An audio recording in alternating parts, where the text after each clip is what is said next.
Subscribe कीजिए हमारे educational channel को और बेल आइकन दबाइए सबसे पहले वीडियो पाने के लिए।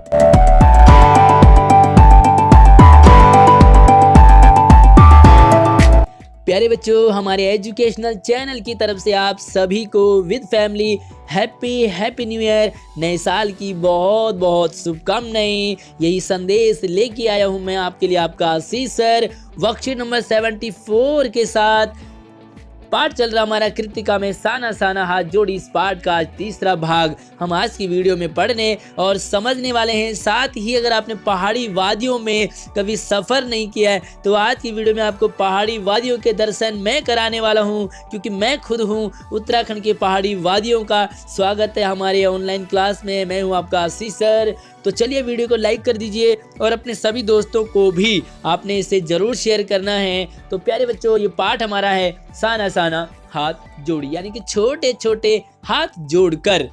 ये यात्रा वृतांत है जो कि मधु कांकरिया ने गैंगटोक शहर, सिक्किम, साथ में इसके पहाड़ी वादियों का जब उन्होंने यात्रा की थी तो उसी का वर्णन है। साथ में ये भारत के पूर्वोत्तर इलाके में स्थित है, प्राकृतिक छटा से परिपूर्ण है, पहाड़ी वादियों से सुंदर परिवेश वहाँ का। और ऐसा वर्णन देखकर जो कि गैंगटोक शहर पूरा लड़ियों और झालरों से जगमगाता हुआ देखकर लेखिका मंत्र मुग्ध हो गई उसकी सुंदरता को देखकर। तो आइए हम इसे आगे बढ़ाते हैं, इसकी सुंदरता को और आगे समझते हैं। वहीं पर घूमते हुए एक सिक्किमी नव युवक ने मुझे बताया, मुझे यानी कि लेखिका को, कि प्रदूषण के चलते स्नोफॉल लगातार कम होता जा रहा है। प्यारे बच्चों, प्रदूषण इतना बढ़ रहा है और आप देख सकते हैं ये राजधानी क्षेत्र दिल्ली में तो प्रदूषण इतना चरम पर होता है और पहाड़ी वादियों में भी इसके कारण बर्फबारी में लगातार गिरावट आ रही है। यदि मैं कटाओ चली जाऊं तो मुझे वहां सर्दियां बर्फ तो मिल जाएगी। कटाओ यानी कि भारत का स्विट्जरलैंड, याओ स्विट्जरलैंड, ये कि दुनिया का सबसे प्यारी जगह मानी जाती है स्विट्जरलैंड। लेकिन अगर हम कटाओ की बात करें तो ये इंडिया का स्विट्जरलैंड है, यानी कि इंडिया में सबसे प्यारी जगह कोई है तो वो है सिक्किम का कटाओ। कटाओ जो कि अभी तक टूरिस्ट स्पॉट नहीं बन पाया। क्यों? क्योंकि यह सुर्खियों में नहीं आया। टूरिस्ट स्पॉट नहीं बन पाया क्योंकि यह सुर्खियों में नहीं आया। और हमारे पहाड़ों में ऐसे कई इलाके हैं जो टूरिस्ट स्पॉट तो हैं लेकिन सुर्खियों में अभी तक नहीं आए हैं। कटाओ जो लायुंग से 500 फीट ऊंचाई पर था, करीब 2 घंटे का सफर। और नवयुवक मुझे बता रहा था, मुझसे बातें कर ही रहा था कि उसकी घरवाली यानी कि उसकी बीवी अपने छोटे से लकड़ी के घर से बाहर हमें उत्सुकता पूर्वक देख रही थी।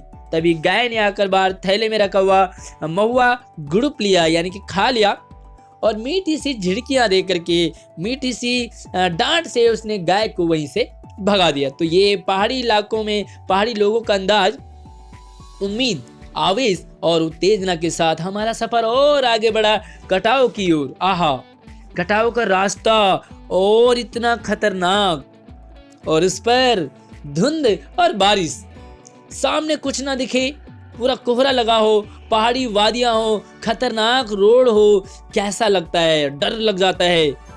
जितेन लगभग अंदाज से गाड़ी चला रहा था, यानी कि थोड़ा सा भी अगर हल्का सा डिसबैलेंस हुआ तो बस समझो पहाड़, पेड़, आकाश, घाटियां, सब पर बादलों की परत लगी हुई थी। और ऐसा लग रहा था कि जैसे बादल आसमान में नहीं बल्कि हमारे रास्ते में आ गए हो हमारा स्वागत करने। सब कुछ बादल में, हमारी गाड़ी के आगे भी बादल, बादलों को चीर कर निकलती हमारी जीप। खतरनाक रास्तों के एहसास ने हमें मौन कर दिया। पहाड़ों में कुछ इसी तरह से आपको आनंद आएगा, लेकिन साथ में पहाड़ी रास्ते बहुत खतरनाक भी होते हैं। और उस पर बारिश, एक चूक सब खलास। थोड़ी सी भी हल्की सी नींद पड़ी, झपकी पड़ी, हल्का सा भी आपका माइंड डाइवर्ट हुआ तो समझो सांस रोके हम धुंध को और फिसलन भरे रास्ते पर संभल संभल कर आगे बढ़ती जीप को देख रहे थे। हमारी सांस लेने की आवाजों के सिवाय आसपास कोई नहीं था। तो प्यारे बच्चों, पहाड़ी इलाकों में शोर शराबा, मार पीट, दंगे कुछ नहीं होते, बल्कि आराम और इतना आनंददायक वहाँ का इन्वायरमेंट होता है, मौसम होता है कि बस दिल करता है मैं यहीं का हो जाऊं। फिर नजर पड़ी बड़े बड़े शब्दों में लिखा एक चेतावनी, क्या?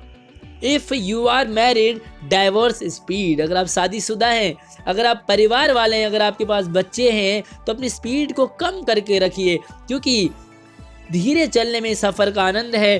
थोड़ी दूर आगे बढ़े, एक और चेतावनी, दुर्घटना से देर भली सावधानी से मौत टली। तो दुर्घटना नहीं बल्कि देर भली है, आराम से चलिए, धीरे धीरे चलिए, क्योंकि सावधानी हटी तो तुरंत मौत टल जाती है। तो सावधानी से चलना है। और पहाड़ी इलाकों का ऐसा ही सफ़र होता है। अगर आपने पहाड़ी इलाकों का सफ़र किया हो तो मुझे कमेंट में ज़रूर बताइए। इसके कुछ 3-4 सवाल हैं, उन सवालों की तरफ हम हमको ले चलता हूँ। तो प्यारे बच्चों, पहला सवाल है कि लेखिका के मंत्रमुग्ध होने का क्या कारण है। तो चलिए इसके कारण की ओर बढ़ते हैं। आखिर लेखिका मंत्रमुग्ध क्यों हो गई? पहाड़ी वादियों का ऐसा खूबसूरत नज़ारा, उसके बीच में सुंदर लाइट, झालरों से चमकता गंगटोक शहर, सुंदर बर्फीली वादियां, बर्फीली इलाका, या यूं कहें धरती के स्वर्ग को देखते ही लेखिका मधुकांकरिया मंत्रमुग्ध हो जाती है। आहा, आप भी जरूर मंत्रमुग्ध हो गए होंगे इस पाठ को पढ़ते हुए। और है ना सिक्किम बहुत प्यारी जगह।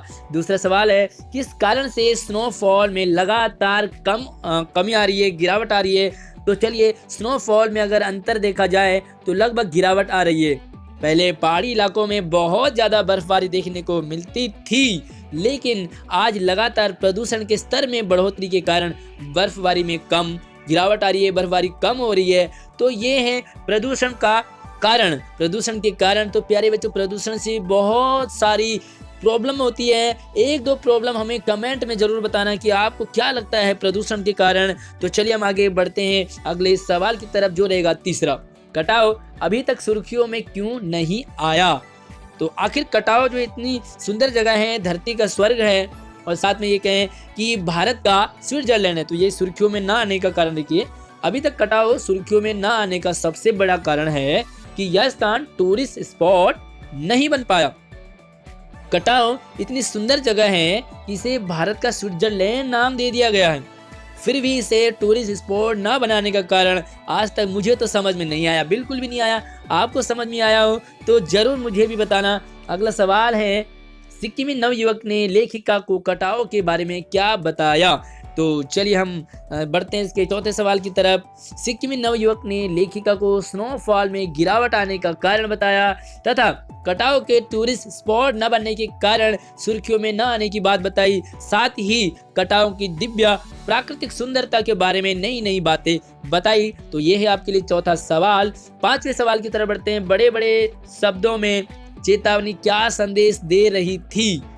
कुछ मैसेज था संदेशों में, धीरे चले वरना बहुत कुछ हो सकता है। कटाव की पहाड़ी वादियों में लेखिका को बड़े बड़े शब्दों में लिखी चेतावनी दिखी। पहाड़ी इलाकों पर चलना और खासकर गाड़ी चलाना बहुत ही मुश्किल होता है। जितना आनंद आता है पहाड़ों में, पहाड़ों को देखने में और सफर करने में आनंद आता है, उतना डर भी है। पहाड़ों पर गाड़ी बहुत धीरे चलानी चाहिए ताकि सभी सुरक्षित रहें, साथ में पहाड़ी वादियों का आनंद भी मिलता रहे।